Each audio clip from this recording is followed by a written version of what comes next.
It's time for the Blunt Ratings. If this is your first time tuning in, this is how the Blunt Ratings work. We take each show and break them down into 5 categories: matches, promos and backstage segments, storytelling, commentary, and the crowd. For each category, each show can get up to 5 blunts. The average score of those 5 categories stands as the official Blunt Rating. Those are the rules. Now let's get right into tonight's edition of the Blunt Ratings. We want the smoke. Talk to him. We want the smoke. We want the smoke. Come on, John. Ladies and gentlemen, what is going on? Hold on, let me get my sound effects over here. Attention, What's Wow going Nation! on, Wow Nation? I was talking over him. Attention, Wow Nation! What's going on, Wow Nation? It's your boy, Mr. HD, back with another episode of the Blunt Ratings. You already know what it is, man. We got a lot of news to talk about later on in our second show today, but today we're going to cover Smackdown as we do on Saturday afternoons or Saturday mornings now, I guess.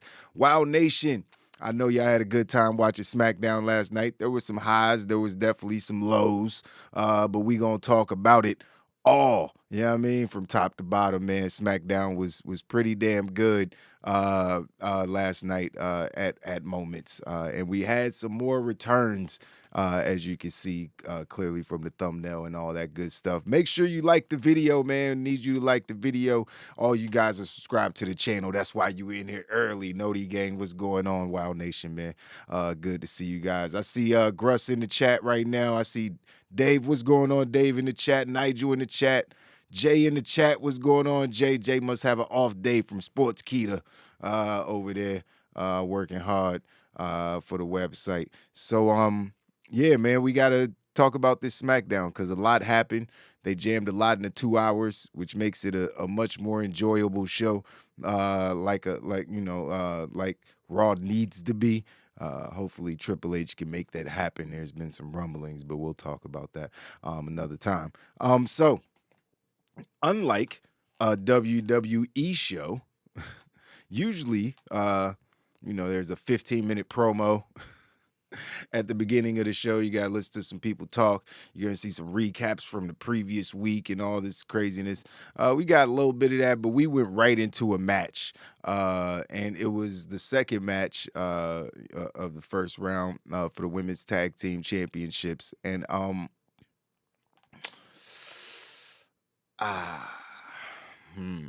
what do I say about this match? It wasn't good. And I'm not a wrestler. Don't want to be hard on the ladies. I'm glad that the ladies got to start the show. I'm glad that that there's a focus on the Women's Tag Team Championships because they should exist. Or maybe at least the women's mid-card title, like the TBS title in AEW or something. Maybe you don't need women's tag team titles because a lot of these teams aren't even teams. So it doesn't really even make a lot of sense. I've spoken on that already.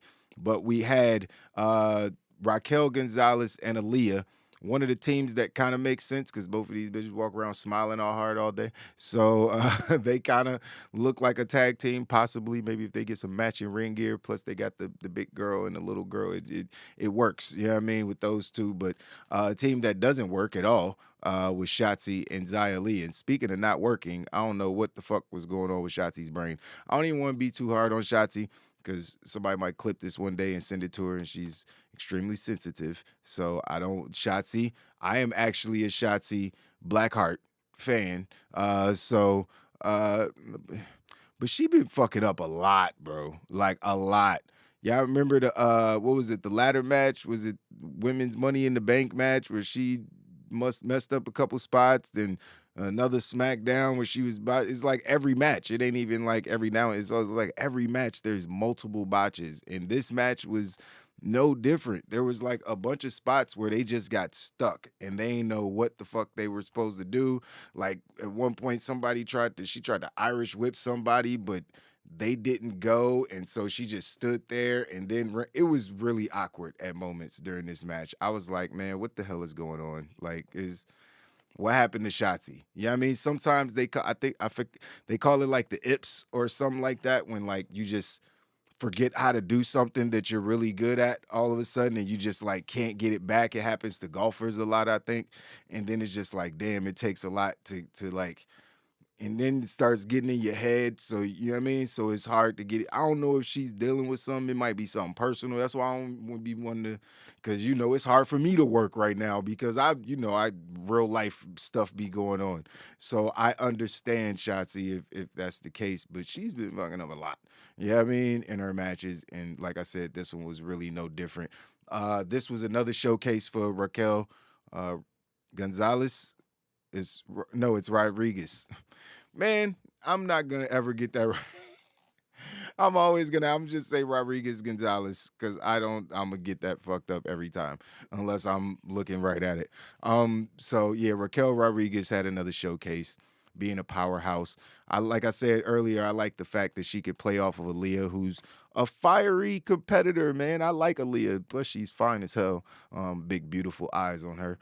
But yeah, she's she's decent in the ring. Like she's better than Shotzi in the ring. You know what I mean? She had a couple like high impact moves. I think she hit somebody with a spear at one point, and I like how she slammed her hands on the mat. Like she's got spunk. I like her. She's like kind of like in the Liv Morgan realm.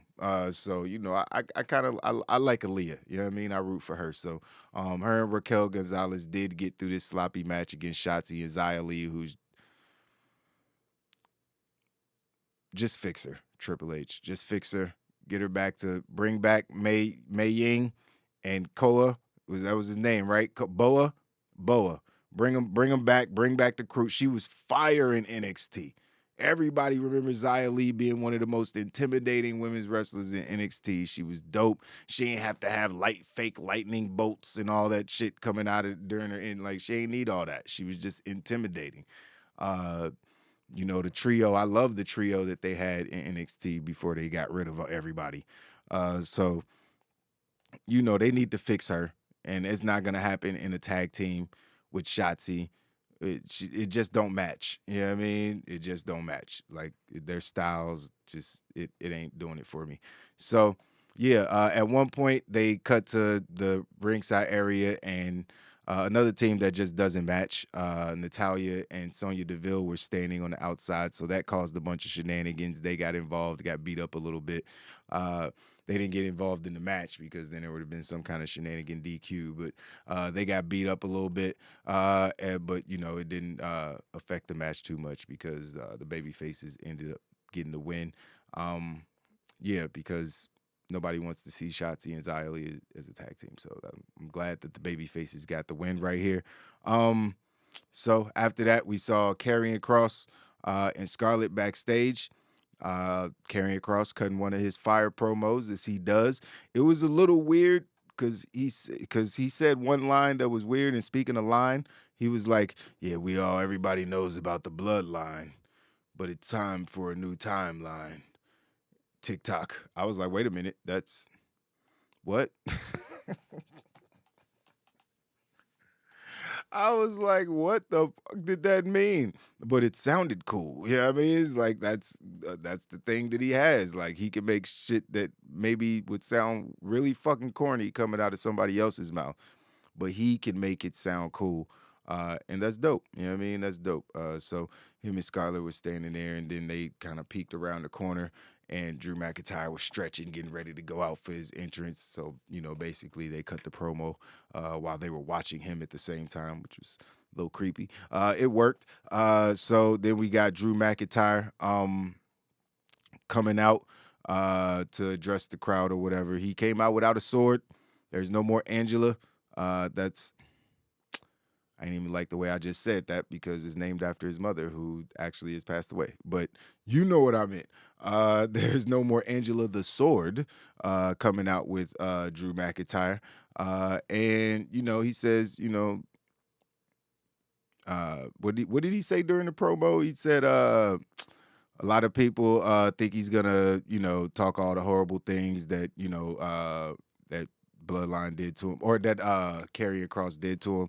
He said he'll get back to him. You know what I mean? He's definitely going to get at him when he, gets time, but he got to take care of Roman first at Clash. So he start, oh, Roman's not at work. This is there's always one wrestler that's his part of his gimmick is he doesn't show up to work. You know what I mean? Went from The Rock to, Brock Lesnar, John Cena, now it's Roman Reigns. Always the part-timer who doesn't show up to work getting bashed by the next guy who's going to be a part-timer. You figure wrestlers would figure it out that that's probably not a good diss unless you plan on wrestling for the rest of your life. So, calling someone out for, getting paid a lot of money to do less work. I don't know if I don't know if they look stupid or you look stupid. I'm pretty sure you look stupid because that's like the American dream, pretty much. Less work, more money. Yep, sign me up. Sign me up. But Drew is out there saying what he had to say. He said he was going to put him in a graveyard at one point. He said that's one of Karrion's options. That was a little dark. And he did say that he brought up a good point that every time Roman Reigns had to beat Brock Lesnar, he had to have help from the Usos and weapons and Paul Heyman and blah, blah, blah. And, during the Pandemonium era, we remember that Drew McIntyre beat Brock Lesnar all by himself or with his bare hands, as he said, in his very manly voice. It was a good promo. And then what happened after that? That's when we got Scarlett's music hit. Karrion's music hit, and we saw Scarlett on the ramp looking all, oh, man, that's a beautiful woman, man. That's a beautiful woman. But she came out during her entrance, and I kind of thought she walked down to the ring, and I kind of thought that maybe Karrion was gonna attack, right? But then out of nowhere, the Usos attacked Drew, and they wanted payback for last week or whatever. So they jumped Drew McIntyre, but he ended up getting the upper hand a little bit. But then they hit him with the 1D to get him up out of there. Then they kind of just stared at Scarlett, which, I mean, I don't blame them. Yeah, I mean, but they kind of just looking at her, and they was like, tell your boy Karrion if he come anywhere near the tribal chief, he gonna get dealt with. Whatever they say. They said something to that effect, and she was like, oh, really? That's what I was coming to tell you the same thing.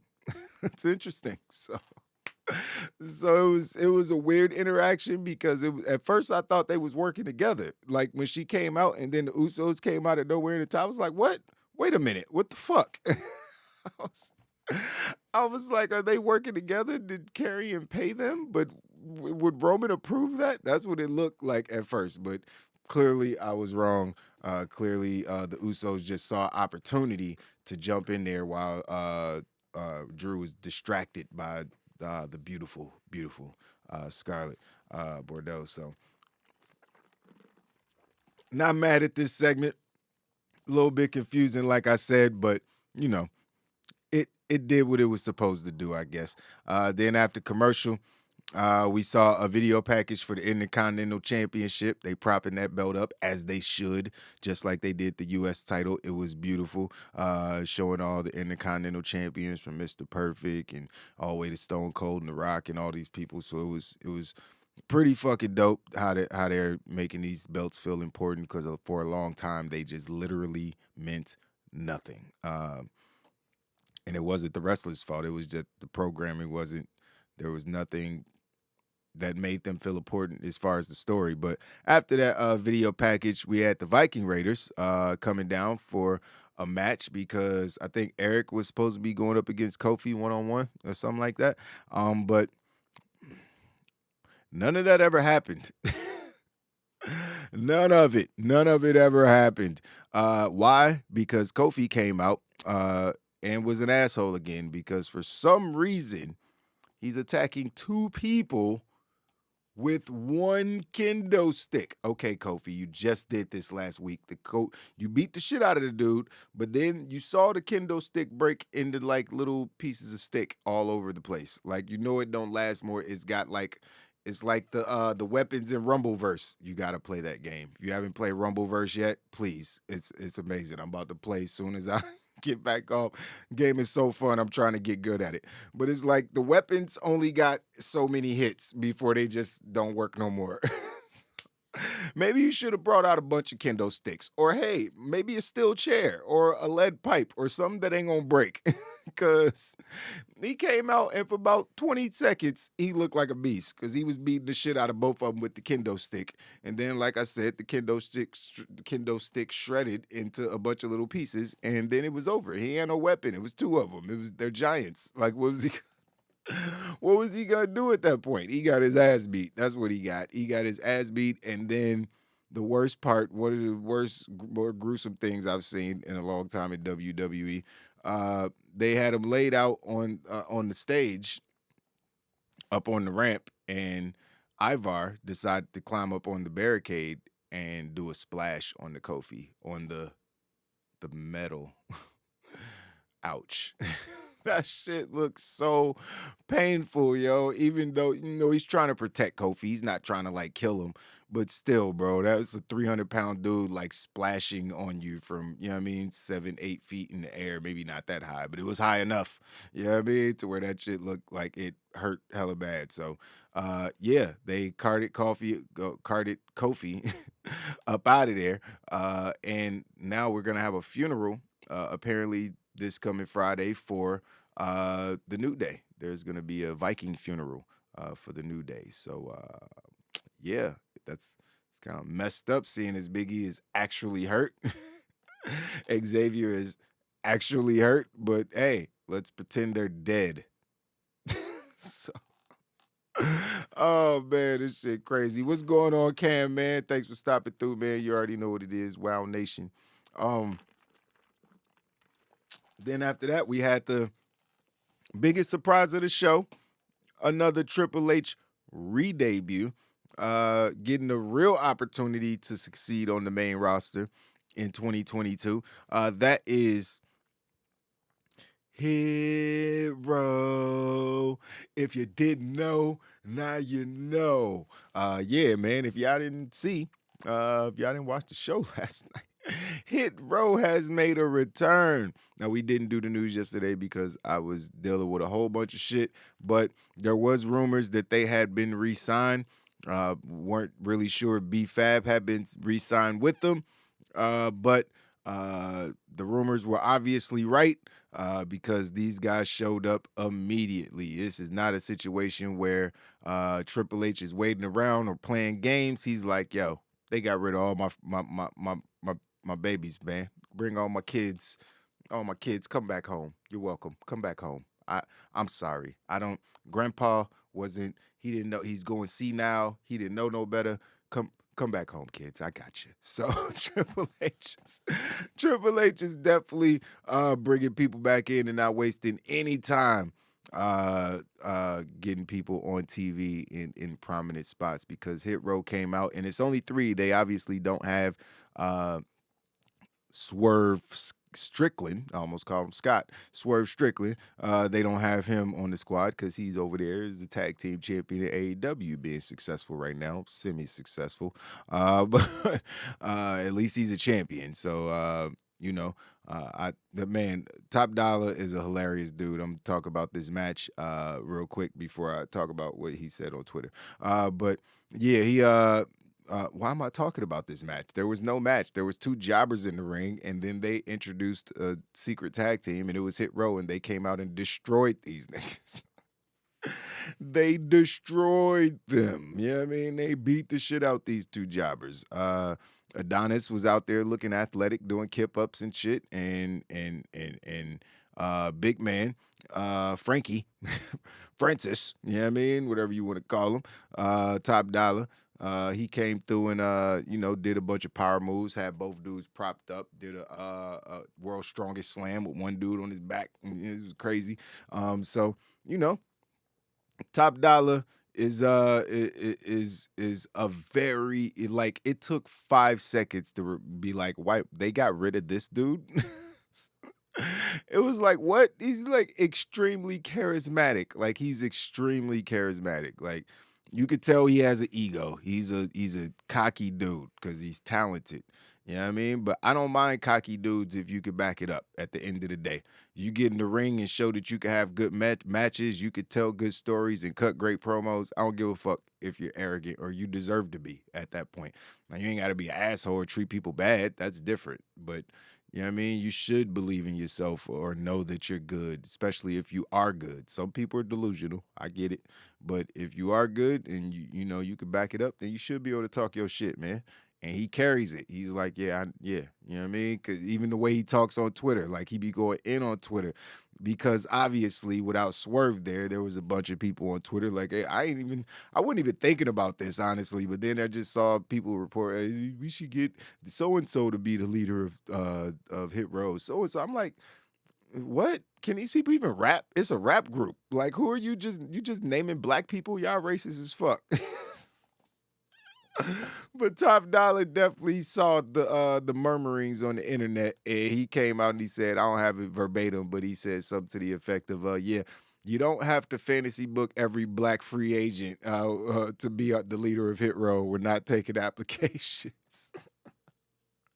I was like, yes, this is why he needs to be on my TV screen. That's exactly why, because he a real nigga. Hey, man, listen, I respect genuine people. Like, he's an honest dude. Like, he doesn't bite his tongue or hold back to try to prop up some fake image of himself. He's just who he is, and you like him or you don't, and, you know what I mean? Take it or love it. And I you know, or take it or leave it. And I can appreciate that, man. So that was the Hit Row segment. It was good. They're back with the OG3, as they called themselves. It almost felt like a little diss at Swerve. It almost felt like they took a little shot. Like, yeah, you went to AEW, you ain't take me with you. You know what I mean? It's like, it almost felt like that a little bit. You know what I mean? But you know, they back, they working, everybody's happy, everybody's doing good. That's the beauty of having multiple successful wrestling promotions, man. Everybody can eat. So after that, we had Gunther and Ludwig Kaiser backstage, and then Kayla came in, and Gunther just told Kayla, you know, Shinsuke Nakamura is going to suffer at the hands of the ring general. So, you know, he talked his shit a little bit. What we have after that? Oh yeah, we had the contract signing, which was interesting. They had the two chairs and the table and all that set up in the ring. Ronda Rousey said, "Fuck your contract signing." She came out and she came through the crowd. She ain't even, because she ain't get no entrance. She just walked through the crowd, no music, no nothing like that. And she had a bag in her hand, and she walked into the ring and said, yeah, fuck your fine. Here's your money, and dropped the bag of money on the table like she was Lil Yachty or somebody. Like, where's my diamond rings, bitch, and my bottles? Here's the money, Jola. But yeah, she came in, dropped a bag of money on the table, dumped it out on the table, which I thought was pretty funny. Like, because if I was on ringside, I might have dove in there. Like, it's hard times. Well, if you sitting ringside at a wrestler, I guess it ain't that hard at times. But you know what I mean. But yeah, somebody could have ran in there and snatched that if they was fast enough and willing to get their ass beat by security. So, and probably Ronda Rousey. still in her money. She might beat your ass. But yeah. So so you know, she walked off, and as she was walking off, she passed Shayna Baszler, who was coming out for the contract signing. And Shayna was like, yo, what the fuck, man? This ain't how you supposed to conduct business, man. And Ronda looked at her like, bitch, she used to be a killer. Look at you, fucking pathetic. You know what I mean? She ain't call her pathetic, but she's like, look at you now. Look at you. You're all sweet. You know what I mean? So you know, it was kind of like intense, man. Like, I thought they was about to be friends. Like, she got, like, I feel like Ronda, well, obviously they're friends in real life, they're besties, but I'm with it though, because I want to see Ronda Rousey versus Shayna Baszler. It's like a women's MMA fight. You know what I mean? I don't know if it's, I mean, yeah, I want to see it. You know what I mean? It's like the way Ronda got excommunicated from the actual MMA community, getting her ass beat twice, but it might not have the same impacts. Because like, oh, now she's doing a fake MMA match. Like, you know what I mean? It's like, because she couldn't win the real MMA match. But obviously, Ronda Rousey beat people's asses for years before she lost one fight. So she's allowed. You know what I mean? In my opinion. So, yeah, that's interesting. But then Liv came down with her arm still in a sling, just like, hey, need a bullseye? Want me to paint one on myself? Here you go. Give me the red and white paint. I'm just gonna paint a big bull's few circles right. If you want to target something, it's this, right around this area, you can get the job done. So she came out big ass arm cast, looking like an idiot, and this is where the crowd was just hilarious. This is where the crowd was pretty funny because they didn't know what to do. They didn't know what to do because everybody's happy that Shayna's in the spotlight. So, you know, they're going to cheer her at moments, but then people love Liv, but she's kind of got the John Cena thing where she's kind of corny, but she's still a good guy and she's doing great at her job. But she's still kind of corny, a little cheesy, whatever. I love Liv, but Liver, you already know what it is over here. So, you know, I get it though. So people want to, you know, you might get some adults that want to troll her, you know what I mean, in the crowd. So they're still chanting, you tapped out, you tapped out. And she's going in on Shayna. She calls Shayna a fake bootleg Ronda Rousey. Which I thought was hilarious because I'm sure people have thought that at certain times. But yeah, she called her the bootleg Ronda Rousey. Told her she already beat the real thing twice, so she ain't gonna have no problem beating her at Clash at the Castle. I was like, okay, I like it. But as what happened, if you talking some shit like that to somebody's face who's 1 foot away from you. And you in a big ass cast, you probably should be a little nice. You should probably be like, look, I just want to sign the paperwork. I am no condition to have any physical contact. Please do not hurt me.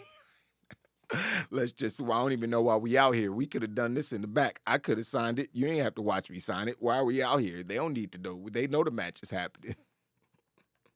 But instead, she come on, I beat your friend twice. I'm going to beat you too. What are you doing to my arm?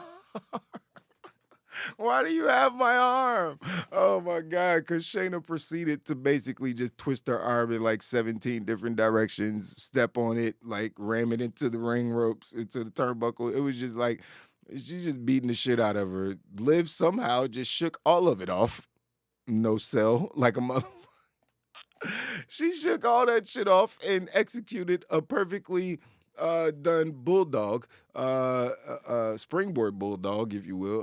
To Shayna through the table that they were signing the contract on, which was it was a good spot, man. Especially the way she executed. She kind of had to do the Liu Kang kicks to get herself. She had like bicycle kick herself through the air to get all the way across the ring because the table was kind of far away. I thought it was a pretty good move. Shayna helped her out there. That was a good segment, man. It was a good segment. It was funny watching her get her ass beat and the crowd still chanting you tapped out, stuff like that. People cheering for Shayna but still cheering for Liv. And Liv like it didn't bother her anymore. Like you could tell she's like, I don't give a fuck y'all chanting you tapped out. She was still holding the belt, looking super confident. I was like, okay, Liv, there you go. That's how you do it. That's how you don't look shook. They trolling you. Just fight through it. You good. So that's exactly what she did. Then after that, we had, if you haven't noticed yet, I haven't talked about a lot of matches because there wasn't a lot of wrestling on the show. Wasn't a terrible thing, though, because of what we got at the end. But next we had the Usos coming out, and they called out Drew, said they want to smoke. Get a tag team partner. We don't care who it is.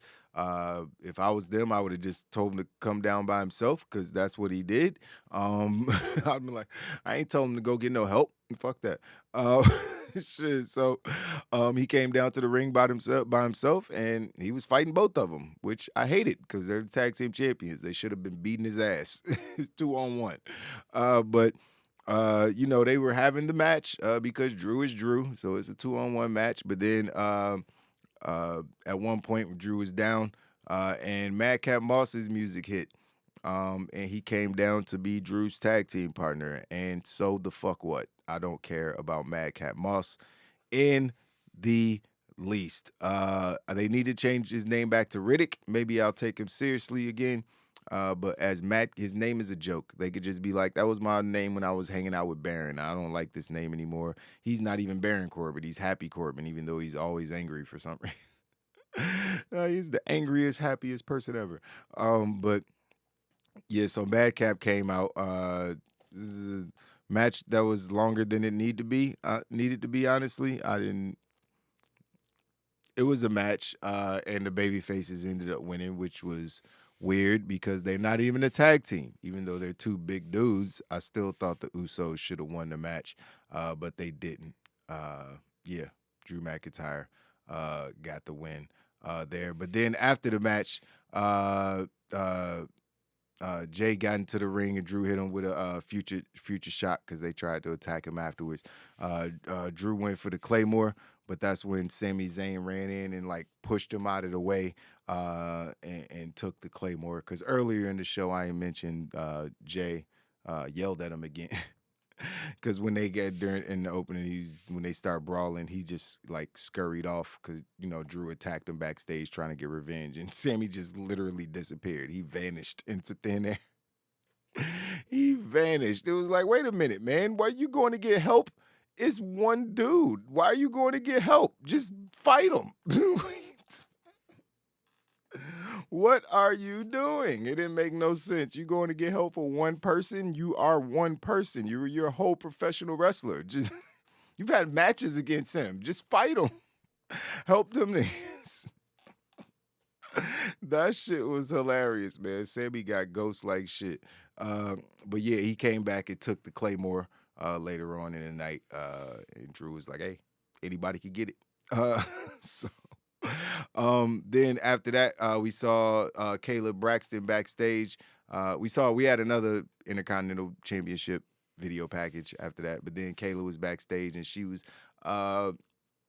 interviewing iced out Ricochet. Rico came in with the big Cuban on, all the diamonds, you know what I mean? So he was in there all shined up, looking like a superstar. And he's still talking about Corbin getting kicked in the balls by McAfee and blah, blah, blah, and what have you.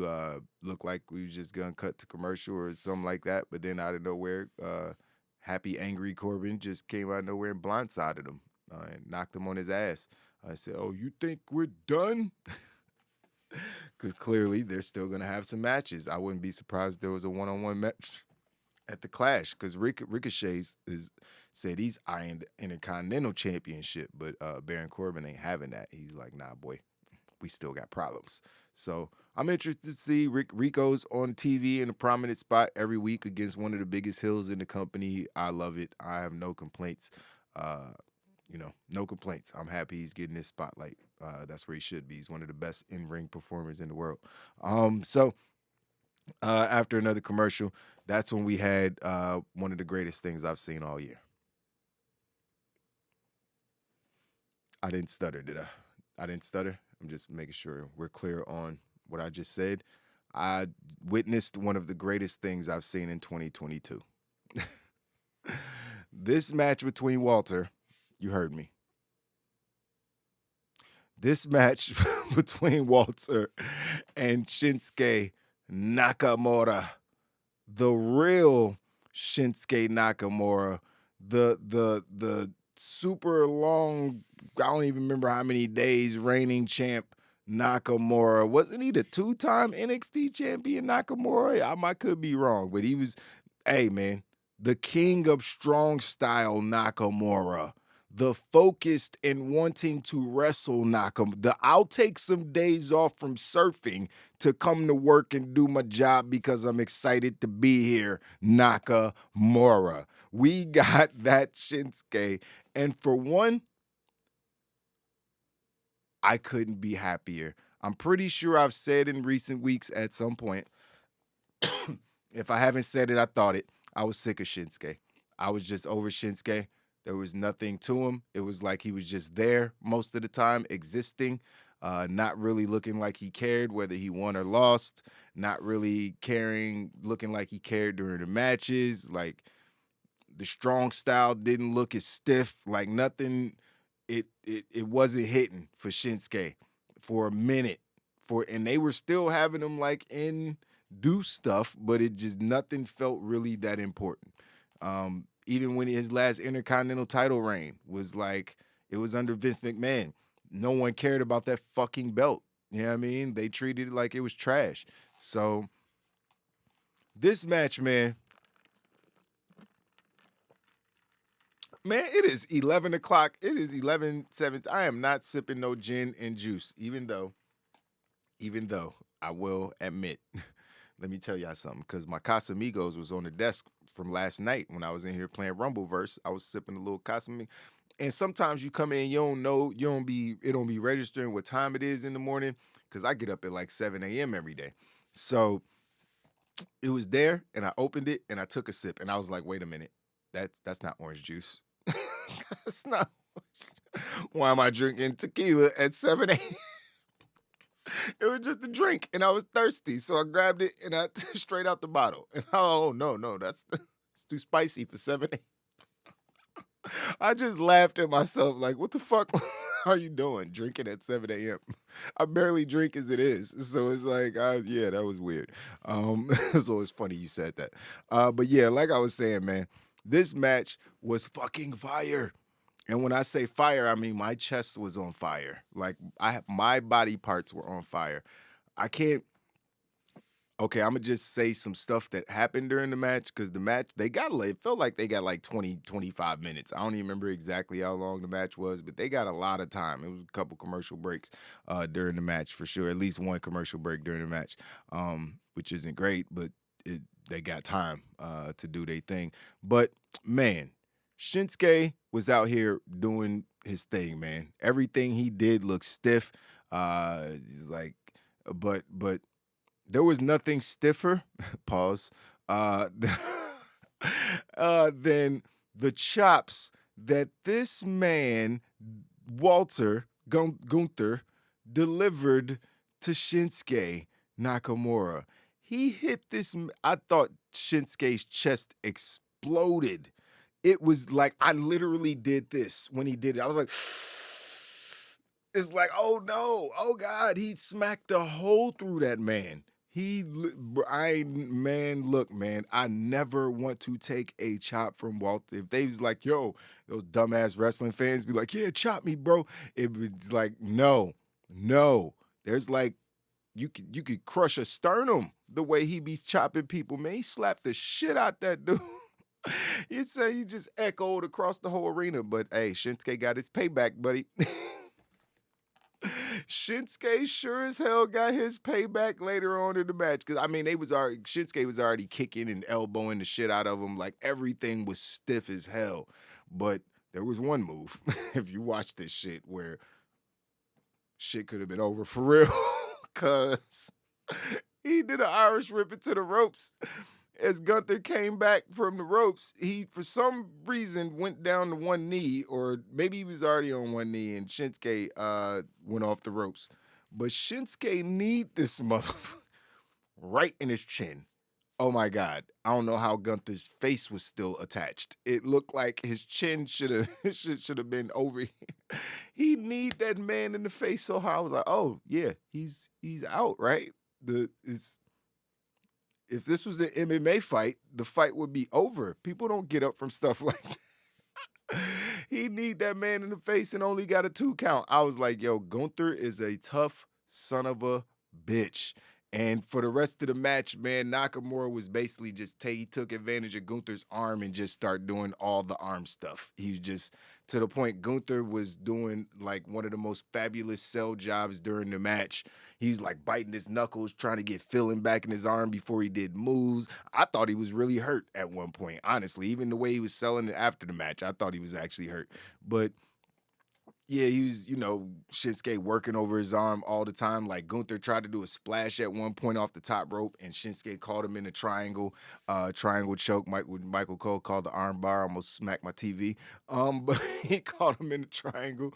But he did have the arm bar on him at one point he just kept doing all the arm stuff. He did all the arm stuff. So Gunther's out there with one arm, so he can't do all his power moves, but he still got another hand. So he was slapping the shit out of Shinsuke. And trying to do moves. He was doing drop kicks. He hit a missile drop kick, I think, a couple times during the match. After Shinsuke did knee him in the chin, though, and the match only went a few more minutes. Gunther ended up doing one of those missile drop kicks to Shinsuke's back because he just couldn't put this motherfucker out like a cockroach. But then he got a hold of him and did about the weakest power bomb that you're gonna see Gunther do. But it made sense. It was all a part of the sell because his arm, you know what I mean? But it's just it was just so smart because obviously you didn't get the full weight of the power bomb, the full explosion of the power bomb. So how do you still get the 3 count and make it make sense? You fold that motherfucker up and you sit on top of him. It looks very sexual, but it got the job done. He folded him up for the pin, man. Oh man, and it was a great pin. It was a great finish. It was a great match. It felt like the first good match. It felt like the best match they've both had on the main roster. And Shinsuke's been on the main roster for how long? And even in defeat, this felt like Shinsuke Nakamura's best match on the main roster. Correct me if I'm wrong. Tell me another match. The AJ Styles we're kicking each other in the balls matches. Nope, not gonna do it for me. I can't even think of a feud or some matches that singles matches, especially that were this good. You know what I mean? This was the NXT Nakamura. This was the New Japan Nakamura, the king, not the prince, the king of strong style.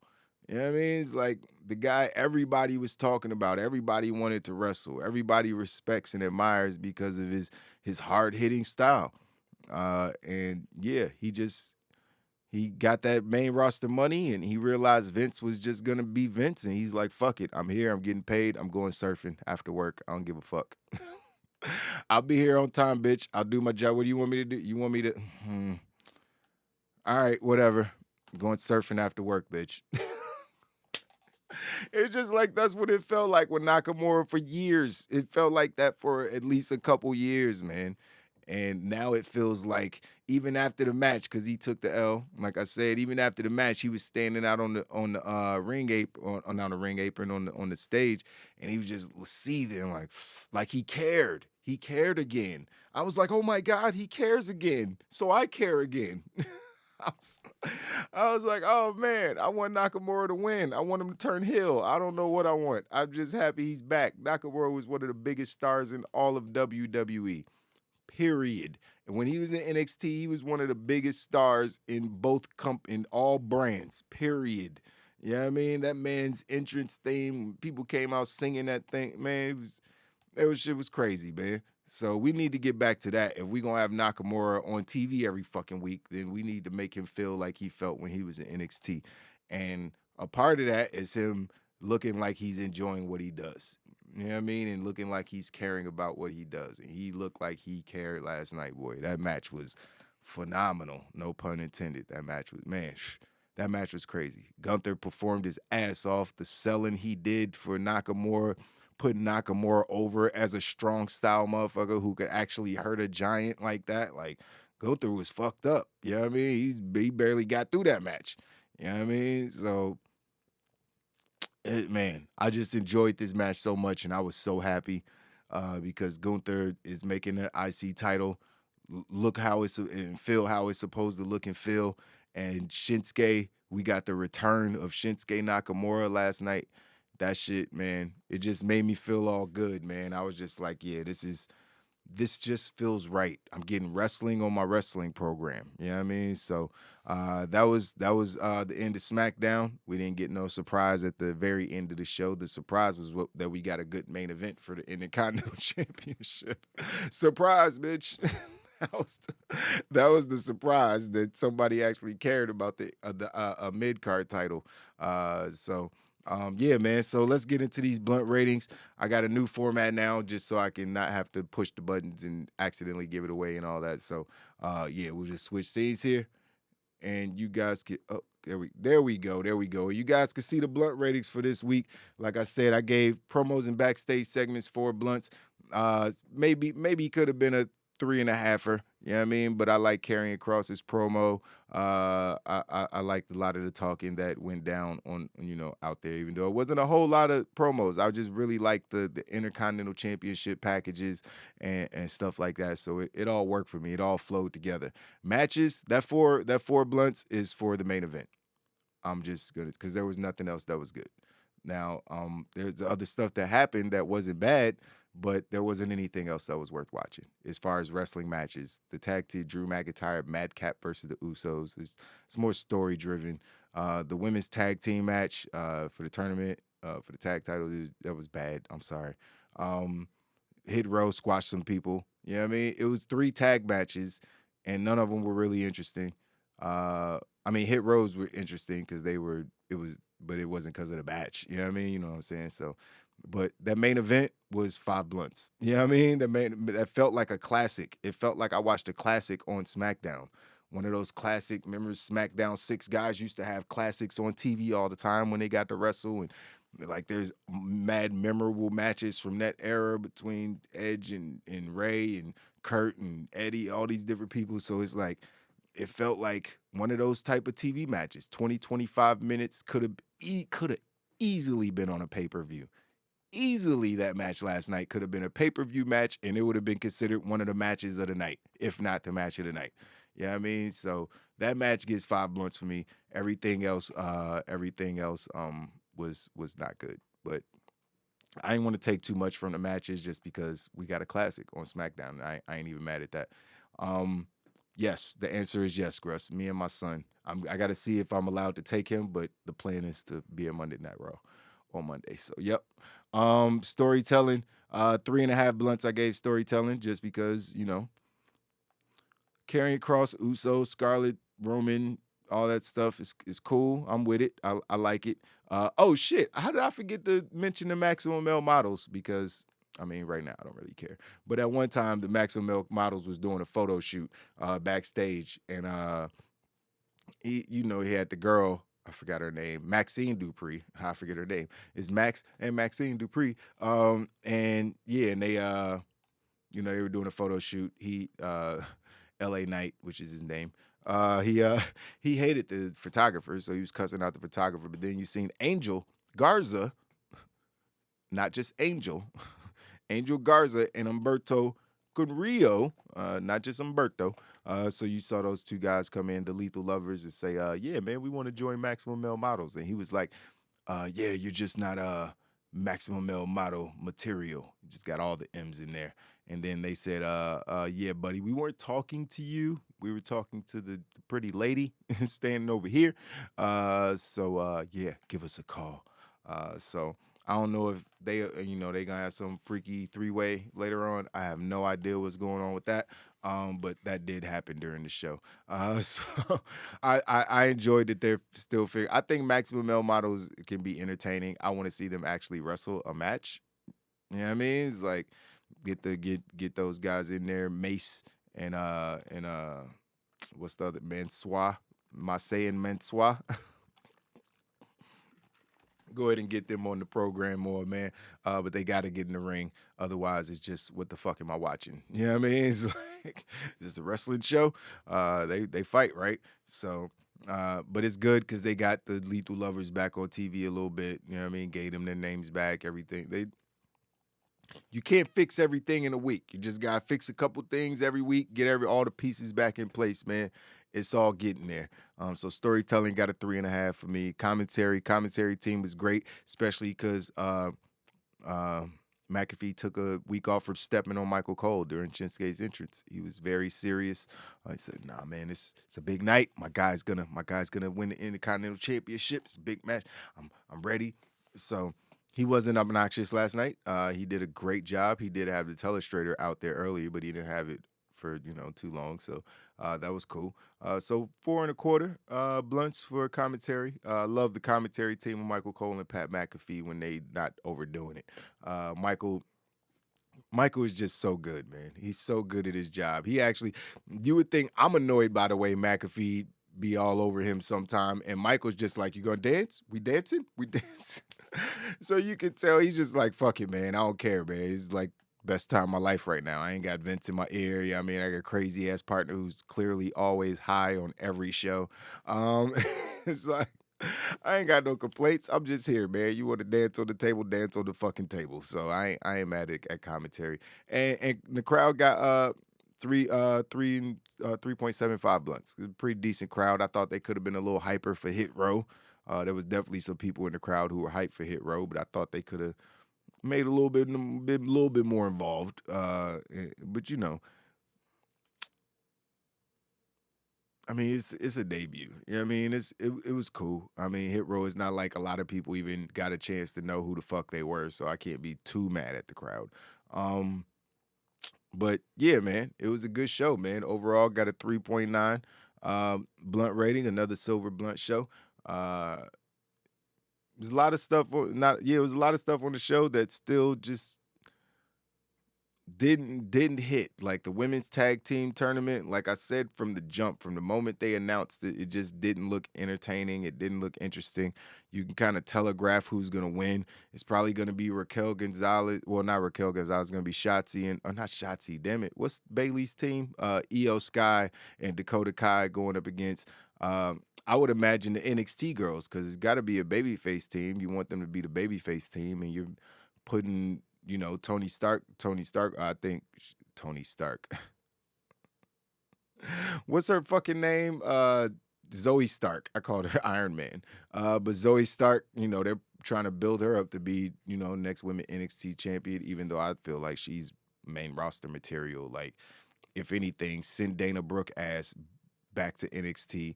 Put Tamina in NXT. Maybe she can help some girls. I don't know. There's some women that shouldn't be on my main roster programming, and there's a couple that should. Mainly Mandy Rose, Toxic Attraction, back on the main roster. Zoe Stark, main roster. You know what I mean? You could leave Nikita Lyons' ass in NXT. You know what I mean? She could do her splits and all that shit. I'm talking about the wrestlers. You know what I mean? Nikita's cool. You know what I mean? But she ain't a wrestler. She ain't going in there with Sasha and or anybody like that. Sasha ain't even going in there right now, but you know what I mean. She ain't going there with those talents and having 5-star matches yet. But there's couple ladies down there in NXT that are since Zoe showed up. Zoe's first match, I was on this very channel like, that girl's got it. She's the one. You know what I mean? Because she had the look. And she was just good in the ring from her very first match. I remember it like it was yesterday. We were on this channel. We were doing a review, or I was just talking about her. And I was just like, yo, that girl is fucking dope. Plus, she's cute. She got freckles. Like, I like her look. So, yeah, it's all coming to fruition. You know what I mean? She's grabbing the brass ring, even though that's not really a thing. It might be now. It's definitely a thing now. I feel like you grab the brass ring under Triple H and you'll actually be able to do something. Vince didn't like what you did, even if millions of fans enjoyed it, it wasn't happening. We all know that. But yeah, man, those are the blunt ratings for this week's SmackDown. It was a really, really interesting show. There was good moments, interesting moments, building to more stuff. So that's all cool. Like I said, everything didn't hit, but like I said, can't fix. What's the quote? Rome wasn't built in a day. Yeah, Triple H is getting his bearings under him, man. Everything will be good very soon. Let's see. What y'all talking about in the chat? Gunther versus John Cena needs to happen on a big stage. I heard something about that. Gunther saying that he wanted to fight John Cena. I'm like, why did he say John Cena of all people? Like, cool, but nah, man. I'd rather see Gunther versus Bobby Lashley, or Gunther versus Roman Reigns, or Gunther versus, I don't fucking know. There's people in the company that aren't going to be gone 2 weeks later that I could see him wrestling. Like, John Cena's an attraction. He's just, that's cool and all, but just give me season 2 of Peacemaker, John. I don't need to see you wrestle. Like, I'm sorry.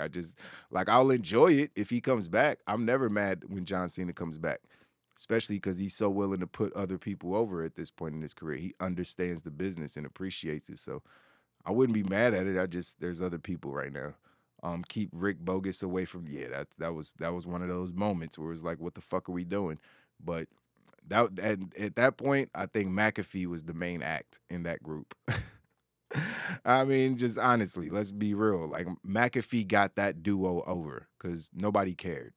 And then McAfee started losing his mind when they came out for their interests in playing air guitar, and all of a sudden, oh, it's cool. You know what I mean? It's like, it's still fucking stupid. But it was what it was. Will Laylo go to Raw? Yep, told you I'm going. Almost gonna call out anybody in the Laylo gonna jump the barricade and put a 5-star classic. Almost. Hey man, listen, it wouldn't be a 5-star classic. It would be a 5-second disaster.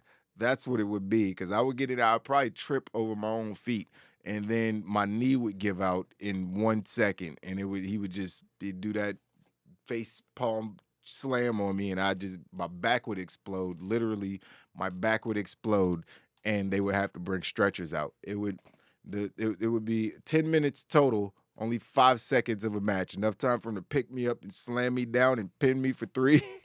And the rest of the time would just be paramedics. So, the rest of the time just be fucking paramedics, EMS taking me to the local medical facility. Just please don't let that local medical facility be Howard Hospital. For the love of God, I don't want to die. It's like, please. No, do not take me to Howard. I know it's right up the street, but don't take me to Howard Hospital. Oh my God. But yeah, that would be funny. Team Tequila Lions. I like that. That's a good name. I like that. Yeah, man. So that's the show for today. Will, what's going on? Will slid up in here for a little bit, man. What's going on? Yeah, Hit Row is back, man.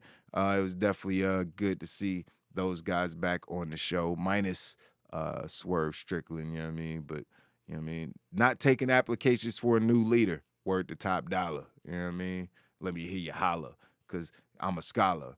And if you're watching the channel now, give us a follow.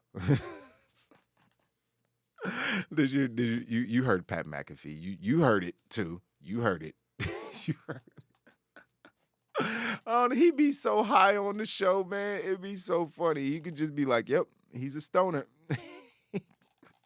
He even mentioned he put Michael Cole on blast for smoking weed with Snoop Dogg. I was like, damn, man, Pat McAfee don't care. He just do not care. I love it, man. He's one of the fellas, man. Now you gotta appreciate Pat McAfee. He's like just the guy. You know what I mean? But he's got the best energy in the world. He's a super fan of wrestling. So it comes across on the screen.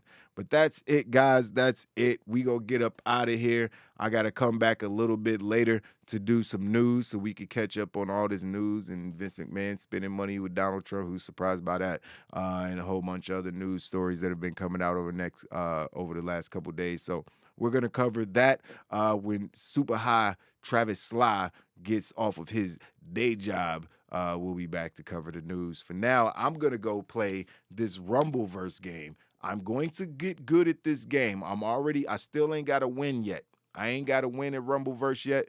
But man, when I tell you that this game is fun, I'm not sure if is it more fun than 2K? Just for entertainment, I think it might be more fun than 2K, like just pure fun, because it's basically Fortnite, but for wrestling. It's a free game, so if you have a console or a PC, like I would hurry up and go download the game.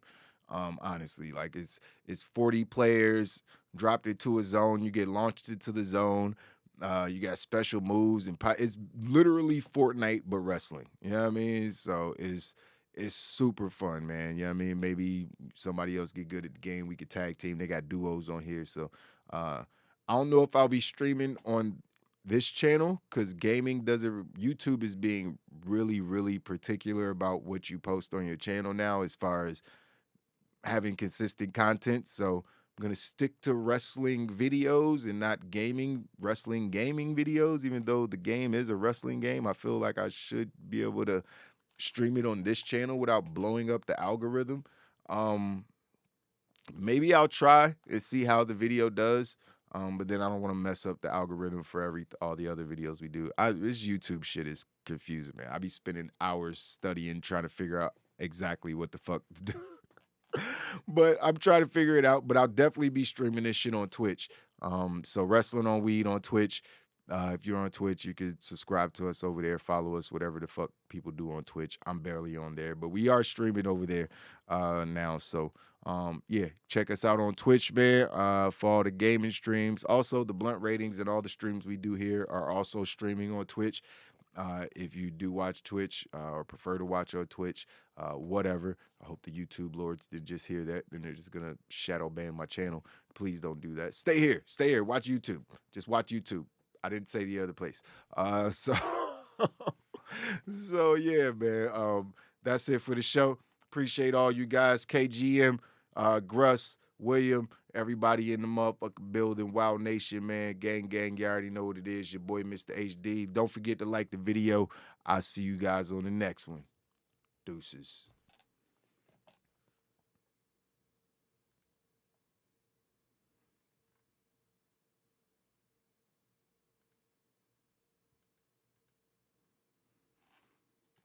We want smoke.